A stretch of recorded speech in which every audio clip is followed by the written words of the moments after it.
ஆமீன். ஒரு சிறிய ஜெபம். பரலோகத்தில் இருக்கிற எங்கள் பரிசுத்தமான எங்கள் தூயாதி தூயவரே நாங்கள் ஸ்தோத்திரிக்கிற ஆண்டவரே, நீர் எங்கள் அன்புள்ள தெய்வம் ஆண்டவரே.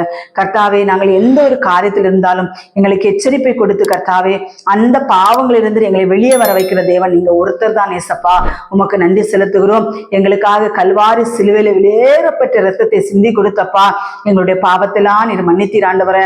உமக்கு நன்றி செலுத்துகிறோம் ஆண்டவரே. இந்த நாட்கள் நாங்கள் கேட்ட சத்தியத்தின்படி எந்தெந்த சீர்கேடுகள் எந்தெந்த கிரியைகள் கர்த்தருக்கு பிரியமில்லாத எங்களிடத்தில் இருக்கிறதோ அதெல்லாம் இந்த நாட்களை எடுத்து மாற்றி போடுங்க.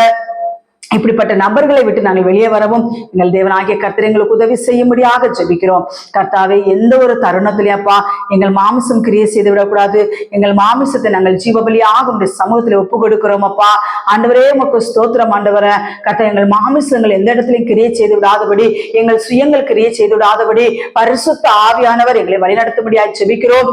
ஜெபிக்கிற வேலைகள், துதிக்கிற வேலைகள், வேத வாசிக்கிற வேலைகள் எல்லா நேரங்களிலும் பரிசுத்த ஆவியானவரின் துணையோடு நாங்கள் காரியத்தையும் செய்ய கர்த்தர் எங்களுக்கு உதவி செய்யுங்க. ஆசீர்வதிங்க. எல்லா மக்களையும் காத்து கொள்ளுங்கப்பா. வேதனையோடு கண்ணீரோடு பாரத்தோடு எந்தெந்த பிள்ளைகள் கர்த்தாவை நோக்கி பார்க்கிறார்களோ அந்த பிள்ளைகளுடைய காரியத்தை கர்த்தர் பொறுப்பெடுத்துக் கொள்ளுங்க. வேதனைகள் எல்லாம் பிள்ளைகளிடத்திலிருந்து மாற்றி போடுங்க. ஆசீர்வதிங்க. துதிக்கான மகிமை எல்லாம் அப்பாவுக்கே செலுத்துகிறோம். இயேசு கிறிஸ்துவின் மூலம் ஜெபிக்கிறோம் பிதாவே. ஆமென், ஆமென், ஆமென். கர்த்தர் தாமே உங்கள் அனைவரையும் ஆசீர்வதிப்பாராக. ஆமென். Praise the lord. ஸ்தோத்திரம்.